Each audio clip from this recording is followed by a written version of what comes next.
কালের কণ্ঠের দর্শকবৃন্দ, দেখছেন আপনারা এইটি মতিঝিলের একটি সড়ক, বিমান বাংলাদেশ এয়ারলাইন্স এবং কুরবানি হোটেলের মাঝামাঝি রাস্তা। একটি বিশাল রাস্তা, অন্তত 80 ফিটের সড়কটি আসলে দুই পাশে গাড়ি পার্কিংয়ের কারণে সরু হয়ে যায়। এখন দুপুরের সময়, যার কারণে কিছুটা স্বস্তির কথা মনে হলো, কিন্তু অফিসিয়াল সময় সকাল এবং বিকেলে সহ রাতে এই সড়ক দিয়ে আসলে গাড়ি চলার মতো পরিস্থিতি থাকে না। আমরা দেখানোর চেষ্টা করব আসলে এখানে সরকারি বেসরকারি প্রতিষ্ঠানগুলোর যে গাড়িগুলো আছে, বাসগুলো আছে, পার্কিং করে রাখা হয়। দুই পাশেই এই গাড়ি পার্কিংয়ের কারণে মাঝখানে দুটি রিক্সা পাশাপাশি চলার মতো ফাঁকা জায়গা থাকে। এই পরিস্থিতি এই সড়কটির পুরোটা জুড়ে, শুধু এই সড়কটি নয়, মতিঝিলের অফিস পাড়ার বিভিন্ন সড়কগুলো অবৈধ গাড়ি পার্কিংয়ের কারণে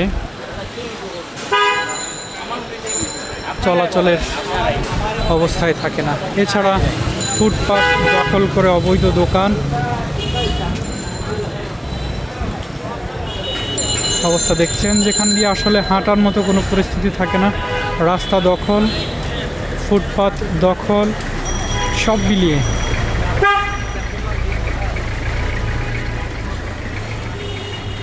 একমাত্র স্মার্ট সিটি বসুন্ধরা, আধুনিকতায় এক ধাপ এগিয়ে।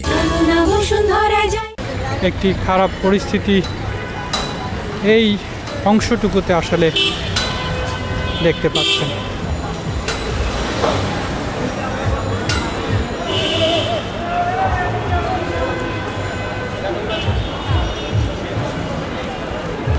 একদিকে অবৈধ পার্কিংয়ে রাস্তা দখল, একই সাথে ফুটপাতে অবৈধভাবে দখল, অবৈধ অস্থায়ী দোকানের কারণে হাঁটার পর্যন্ত অবস্থা থাকে না।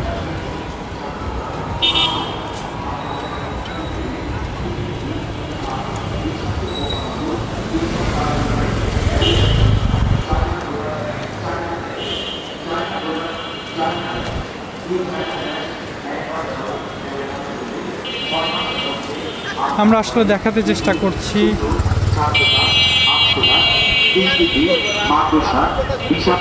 সড়কটি 3 থেকে 4 স্তরে, প্রতি প্যাকেট মাত্র 20 টাকা, 20 টাকা, 20 টাকা।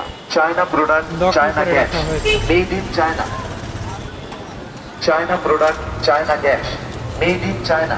China product, China gas, SS কোম্পানির আবিষ্কার। এই পরিস্থিতি কিন্তু একেবারে মতিঝিল মেট্রো রেল স্টেশনের নিচ পর্যন্ত।